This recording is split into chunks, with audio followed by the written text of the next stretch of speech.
calvaire, il était une croix où Jésus souffrit tant de douleur.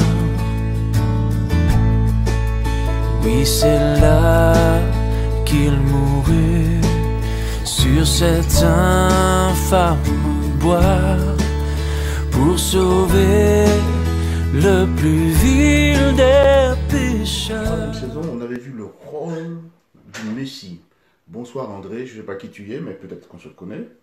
Donc on avait vu Matthieu 16, verset 21, où Jésus, on sent le tournant dans son ministère. Juste avant, au verset 13, il demande aux disciples, « Qui dites-vous que je suis? Qui dit-on que je suis? Ensuite, qui dites-vous que je suis ?» Et là, Pierre avait dit, « Tu es le Fils du Dieu vivant. » Et Jésus lui avait répondu très clairement, « Ce n'est pas la chair et le sang qui t'ont inspiré cela, mais c'est l'Esprit. » Donc,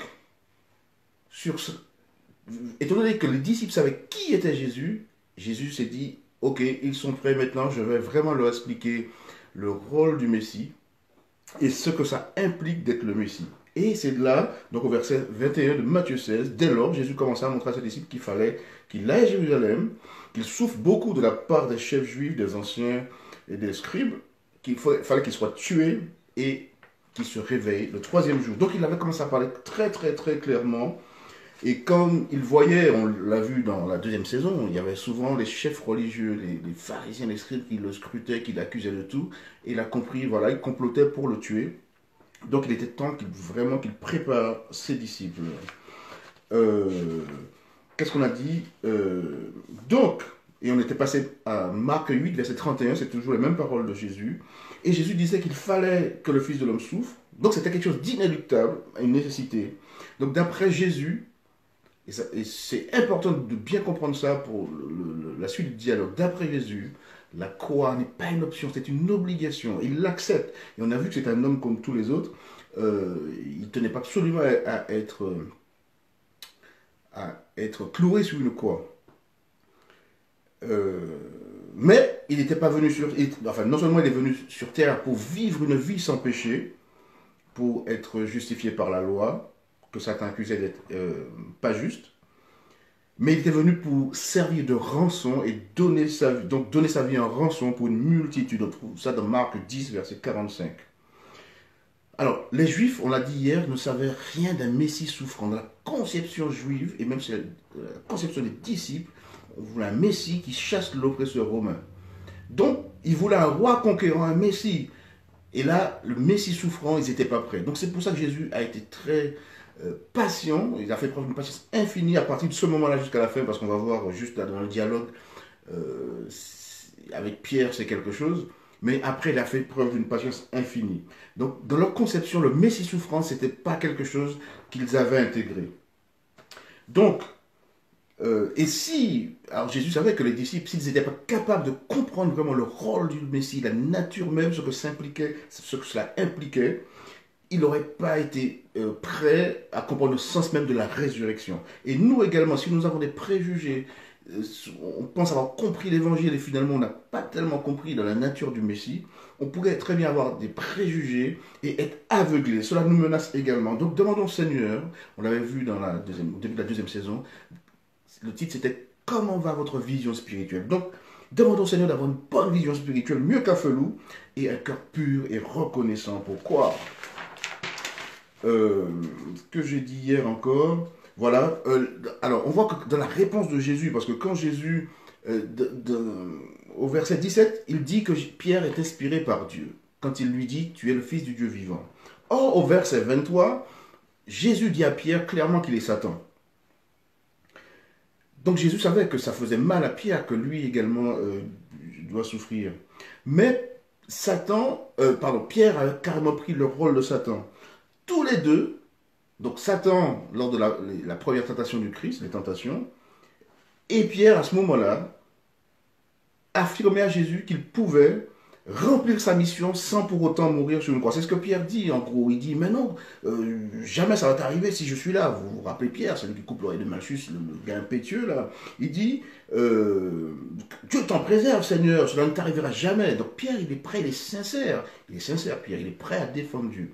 Mais Satan l'a utilisé à ce moment-là pour dire à Jésus, mais non, tu peux arriver à être le roi conquérant sans passer par la croix. C'est ce que Jésus lui avait dit, si tu te prosternes et m'adores, si tu te jettes du haut du temple, les anges te porteront.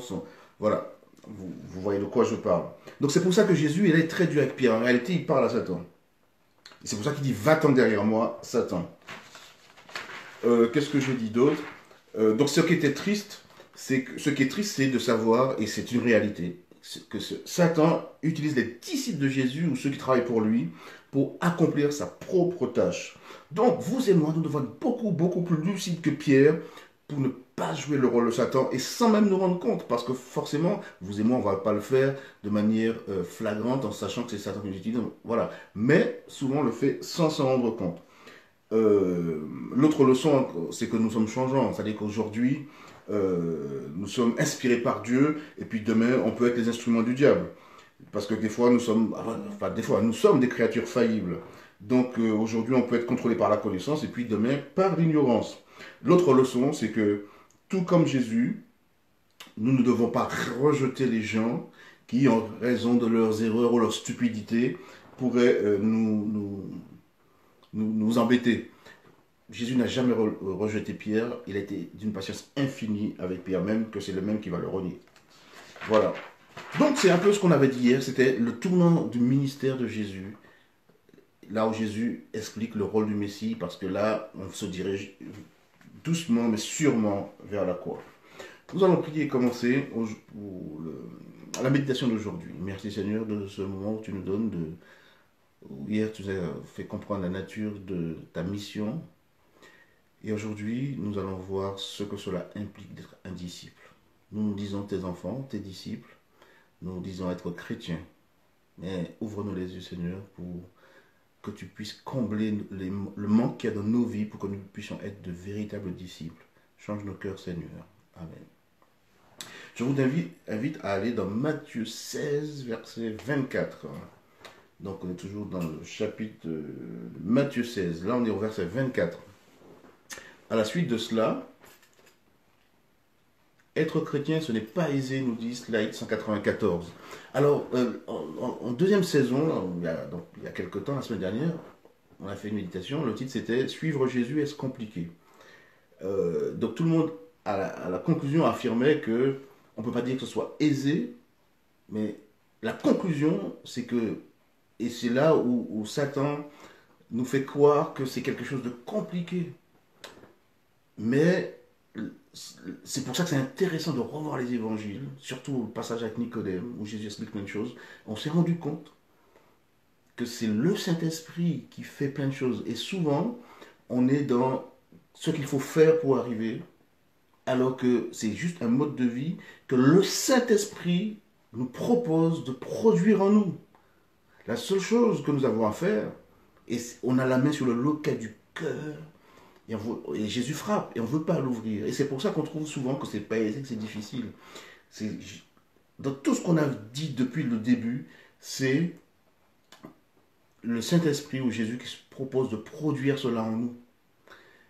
Et souvent, c'est dans la lutte contre le moi, et on va le voir aujourd'hui.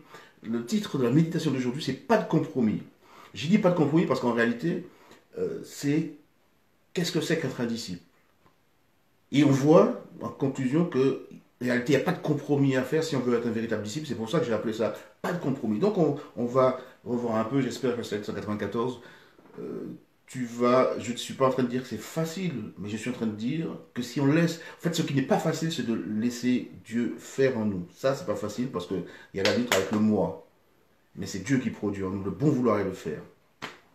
Donc, Matthieu 16, verset 24. Alors Jésus dit à ses disciples, « Si quelqu'un veut venir à ma suite, qu'il se renie lui-même, qu'il se charge de sa croix et qu'il me suive. » Quand Jésus a commencé à apprendre qu'il fallait que le Fils de l'homme a commencé à apprendre aux disciples qu'il fallait que le Fils de l'homme souffre beaucoup, qu'il soit rejeté par les anciens, les prêtres et les scribes, qu'il soit tué, donc Marc 8, 31 ou Matthieu 16, 21. Ce n'était que le début de ses enseignements sur ce sujet, car une nouvelle définition du Messie impliquait également une nouvelle définition du disciple. Or, de la même façon que cette perspective nouvelle déplut à Pierre et aux autres disciples, la définition nouvelle de ce qu'est un disciple allait leur sembler insupportable. Parce que Jésus leur dit, si quelqu'un veut venir à ma suite, donc si tu veux être un disciple, parce que Jésus vient de leur annoncer qu'il faut qu'il aille à Jérusalem, qu'il soit tué et tout ça. Donc là, ensuite, il leur dit, si vous voulez venir après moi, il faut qu'il se renie lui-même, qu'il se charge de sa croix, et qu'il me suive. Donc ces versets contiennent deux notions difficiles à accepter par l'être humain.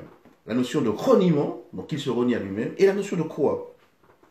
Quand on réfléchit au concept de reniement de soi, souvent on pense qu'il s'agit de se priver d'un certain confort pendant un temps, et tout en se félicitant qu'on a réussi, on est parvenu à nous contrôler, ou à être généreux. Mais ce n'est pas ce que Jésus veut enseigner en parlant de se renier soi-même. Là, Jésus est en train de parler d'un concept exigeant.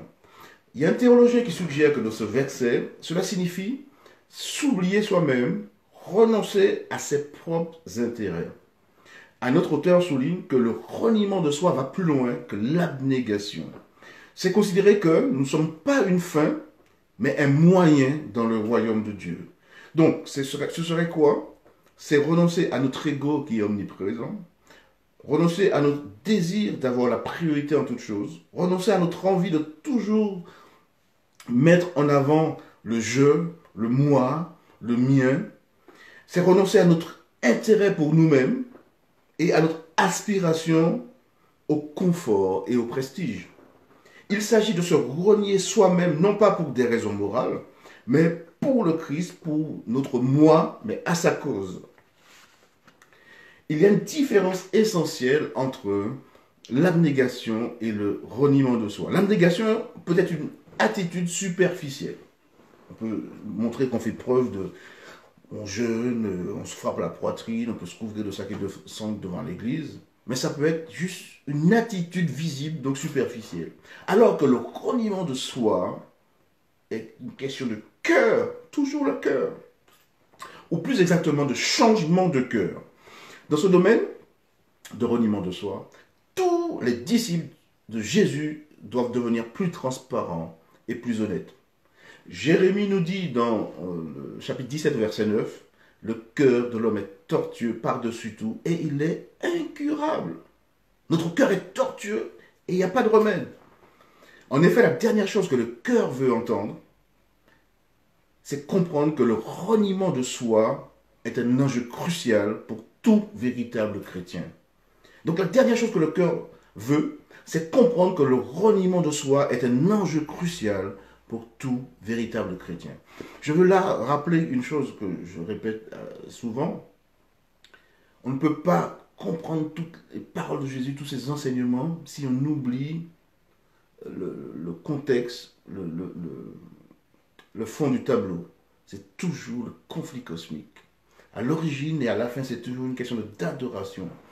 À l'origine, c'est également, dans un monde parfait, quelqu'un a dit « moi ». Un monde parfait où tout le monde adore Dieu, tout le monde aime son prochain. Et ce c'est en dernier. Quelqu'un dit « pourquoi pas moi ». Donc, vous retrouvez ça dans Ézéchiel 28, je crois, où Satan, donc c'est on complète sur le roi de Tyr, mais c'est vraiment Lucifer, il convoite la place de Dieu. Pourquoi pas moi, dans un monde parfait? Et là, se renier à soi-même, donc la définition même du péché, c'est l'idée du bâton du berger courbé vers soi, dans la langue hébraïque. Donc on voit que le péché commence parce que quelqu'un pense à soi-même. Et ça, c'est pour ça qu'on disait que l'ego est omniprésent. Donc renoncer à soi-même, c'est quelque chose qui va remédier à un problème qui remonte à la nuit des temps. Et c'est ça qui est difficile parce que nous les êtres humains, c'est naturel pour nous. Nous sommes nés, vous et moi, nous sommes nés avec ça dans la chair. Et c'est pour ça, je reprends encore, revoyez l'épisode, le divers obstétricien, où Jésus explique à Nicodème que ce qui est de la chair est chair, donc on ne peut rien y faire. Par contre, ce qui est de l'esprit il fait ce qu'il veut. C'est pour ça que je disais que être chrétien, si on laisse l'esprit faire, c'est possible. Donc, je vous invite à passer à Marc 8, 34. C'est toujours la même chose, mais changer d'angle de vue dans les évangiles, c'est intéressant. Marc 8, 34 dit un peu la même chose. Puis il appela la foule à ses disciples et leur dit, si quelqu'un veut venir, veut me suivre, qu'il se renie lui-même, qu'il se charge de sa croix et qu'il me suive. Le deuxième mot difficile donc, dans la définition de Jésus pour être un disciple, c'est le mot quoi. Donc on en avait déjà parlé il y a quelque temps dans la méditation Suivre Jésus compliqué ou alors cherche missionnaire, cherche volontaire pour mission périlleuse. Donc le deuxième mot de cette définition, c'est la croix. La mauvaise nouvelle pour Pierre et les disciples en entendant cela, et aussi pour nous, c'est que la croix concerne également tous ceux qui veulent suivre Jésus. Ce n'est pas une affaire que pour Jésus. La croix nous concerne également. Donc pour pleinement comprendre cette déclaration, on doit se mettre à la place des premiers disciples qui l'entendent. L'idée de la croix ou de la crucifixion ne signifie pas grand-chose au XXIe siècle. Mais le mot crucifixion a perdu une grande partie de son sens. Mais ce n'était pas le cas pour les premiers disciples.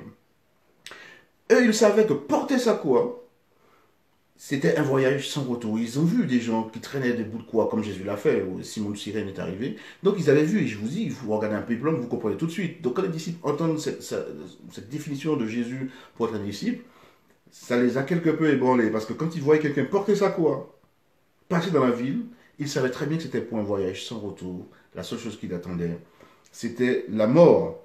Donc en tenant compte de ça, du contexte dans lequel Jésus dit cela, on peut faire vraiment le lien entre la croix et l'invitation à se renier soi-même. Donc l'idée de la croix, c'est que le concept du reniement de soi, ça a été banalisé par la communauté chrétienne elle-même. Je suis sûr que si je vous demande, ça veut dire quoi porter sa croix? On a tous entendu un jour ou l'autre, alors pour certains c'est porter un pendentif, porter sa croix.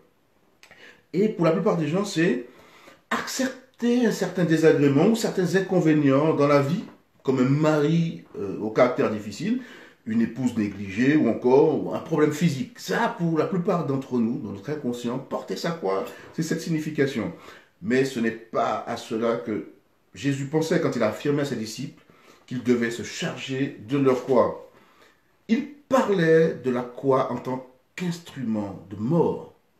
Non pas de la mort physique, pour la plupart de ses auditeurs, parce qu'on sait que Pierre a été crucifié, mais un instrument de crucifixion du moi. Quand Jésus parle de porter sa croix, de se renier à soi-même, il veut dire la même chose. Il parle de la croix en tant qu'instrument de mort, en tant qu'instrument de crucifixion du moi, de renoncement à soi, de sa propre vie. Ellen White souligne que la guerre contre le moi est la plus grande qui ait jamais été livrée. Le meilleur chemin, page 41. Donc c'est pour ça que je vous dis, dire ça peut paraître juste, mais quand on met toute la cohérence par rapport au conflit cosmique, par rapport au début, où on voit que c'est l'ego qui explique l'origine même du mal, et on comprend pourquoi Jésus parle de se renier à soi-même. Il y a un autre auteur, James Denney, qui souligne que même si le péché naît de façon naturelle, c'est ce que je disais à l'instant, vous et moi, quand on naît, tout bébé, on hérite déjà du péché, on naît avec un corps, le péché est héréditaire. Donc ça naît de façon naturelle. Mais, disait-il, il ne meurt pas de cette même façon naturelle. Dans tous les cas, il doit être condamné moralement et mis à mort. Et cette condamnation dont il parle, c'est un acte de la volonté rendu possible par l'action du Saint-Esprit. Donc le fait de condamner moralement le péché, c'est un acte de la volonté. Et l'acte de la volonté, c'est ce que je disais juste avant. L'acte de la volonté, c'est le regard comme il regardait le serpent dans le désert. C'est le regard avec un cœur reconnaissant, un cœur qui apprécie. C'est toujours le cœur au milieu de tout ça. Et l'action du Saint-Esprit, c'est lui qui fait. Par contre, rien n'est possible sans notre volonté. Jésus et Paul comparent à plusieurs reprises cet acte dont on parle à la crucifixion. Paul est particulièrement clair à ce sujet dans Romains 6, surtout au verset 6, dans lequel il compare le fait de devenir chrétien à la crucifixion de l'homme ancien et à la résurrection pour une vie nouvelle. Et dans cette nouvelle vie, le centre est Jésus et sa volonté, non pas ma volonté, mais la tienne. C'est de cette mort dont il s'agit implicitement dans les paroles de Jésus nous invitant à nous renier nous-mêmes et à porter notre croix. Pas de compromis. Et réfléchissons bien à ce que ça implique d'être un disciple. Donc Paul souligne que le baptême par immersion est le symbole parfait de cette mort spirituelle et de la résurrection à une vie nouvelle centrée sur Dieu. Et c'est toujours dans Romains 6, versets 1 à 11. Ensuite, je vous invite à lire la suite du verset de Matthieu 16, donc les versets 25 et 26 de Matthieu 16. Jésus ajoute, « Car quiconque voudra sauver sa vie la perdra, mais quiconque perdra sa vie à cause de moi la trouvera. Et à quoi servirait-il à un être humain de gagner le monde entier s'il perd sa vie? Ou bien, que donnera un être humain en échange de sa vie ?» Dans le texte de Matthieu 16, versets 13 à 26, nous sommes au cœur de l'évangile. On s'est demandé, donc c'était hier, qui était Jésus? Il pose la question à ses disciples. Ensuite, on s'est intéressé à la nature même du Messie. Et au cœur de cette réflexion se trouve la croix. Cela concerne à la fois le Messie et le disciple. Et c'est ce que je voudrais que nous intégrions bien ce soir. La croix, être un disciple, il y a la notion de croix qui concerne et à la fois le Messie, donc Jésus, c'est ce qu'il voulait préparer, il voulait préparer ses disciples à ça. Mais en même temps, dans sa déclaration, il prépare ses disciples également, il les invite à se renier eux-mêmes et à porter leur croix. Au cœur de cette réflexion, donc, se trouve la croix qui concerne à la fois le Messie et le disciple. Pour comprendre l'enseignement de Jésus sur le sujet de la croix, on doit se rappeler, et ça c'est important, on doit se rappeler que nous péchons parce que nous plaçons notre moi et notre volonté au centre de notre vie. Slide 194, qu'on disait être chrétien, ce n'est pas aisé. Souvent parce qu'on place notre moi et notre volonté au centre de notre vie, au lieu de laisser la place à Dieu et à sa volonté pour nous. Laisser la place à Dieu. Et ça, c'est notre volonté. C'est pour ça que cette condamnation, c'est d'abord la volonté, mais ensuite l'action du Saint-Esprit. Donc on pêche parce que c'est notre moi qui est au milieu. Et la définition du péché, c'est ça, c'est rater sa cible, ou encore l'idée du bâton du berger, donc recentrer sur toi. Et c'est pour ça que Jésus insiste pour mourir à soi-même, pour arrêter cette histoire d'égocentrisme. Le péché est une rébellion contre Dieu, dans le sens où nous choisissons de diriger notre vie. En plus, dans l'être humain, c'est naturel. C'est naturel. Mais c'est normal. C'est normal que je me défende. C'est normal que je choisisse. C'est normal que le mien, ça c'est naturel. Et c'est pour ça que, quand je vais dire ça, certains vont certainement penser à d'autres personnes qui connaissent qui sont orgueilleux ou égoïstes, ou égocentriques, parce que chez certaines personnes, ce défaut est très visible. Mais là, le Seigneur va plus profond que ça. Il parle de notre cœur. Et vous et moi, nous choisissons de diriger notre vie. Nous choisissons, quand bien même que l'égocentrisme ne serait pas notre premier défaut, mais au fond de notre cœur, on veut choisir et c'est naturel. Et c'est le fait de mourir à soi-même qui va casser ce truc naturel. Et c'est l'action de cet esprit, le miracle étonnant. Vous voyez, tout est cohérent. Le principe d'une vie centrée sur soi, qui est si naturel aux êtres humains, doit mourir. Rappelez-vous, on l'a dit dans la méditation Cherche volontaire pour mission périlleuse. M. Bonnefer disait que quand Christ appelle un homme, il lui dit « Viens et meurs ». Jésus avait montré le problème essentiel des êtres humains quand il avait affirmé dans Matthieu 6, verset 24, on avait vu, « Nul ne peut être esclave de 2 maîtres ». Le titre c'était « De qui voulez-vous être l'esclave ?» Au fond, la question qui se pose est la suivante. Et ça doit rester ce soir. Qui décidons-nous de placer sur le trône de notre vie? Le titre de la méditation, c'est « Pas de compromis ». Implicitement, qu'est-ce que c'est que d'être un disciple? Donc la notion de se renier soi-même et de mourir, donc porter sa croix, implique donc pas de compromis. Donc la question qui doit se poser, qui décidons-nous de placer sur le trône de notre vie?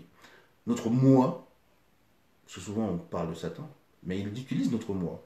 Donc notre moi ou Dieu, nous ne pouvons servir les deux à la fois.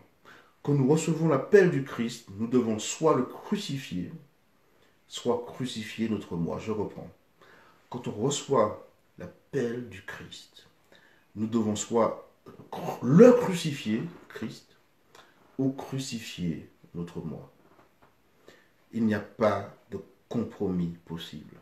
C'est dans ce contexte de l'idée de perdre sa vie ou de la gagner, de gagner le monde ou de le perdre. C'est là que dans ce contexte que ça prend tout son sens. Quel est notre prix? C'est la question que nous devons nous poser. Dans quel domaine et jusqu'où sommes-nous prêts à renier notre âme pour recevoir une récompense terrestre?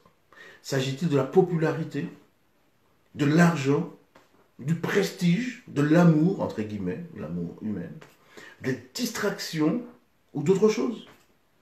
Finalement, peu importe, car nos choix nous mènent toujours à une impasse. Nous devons toujours choisir entre Jésus et quelque chose. On va s'arrêter là.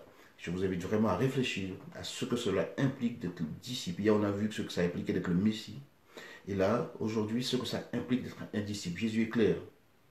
Vous avez vu, vous avez su que je suis le Messie. Je vous explique ce que ça implique. Je vous explique, il leur enseigne ce que ça implique. Et ensuite, il dit la définition même du disciple. Si quelqu'un veut venir après moi, qu'il porte sa croix et qu'il me suive, qu'il renonce à soi-même. Je vous invite à réfléchir à ça. Et la question qui se pose ce soir, qui décidons-nous de placer sur le trône de notre vie?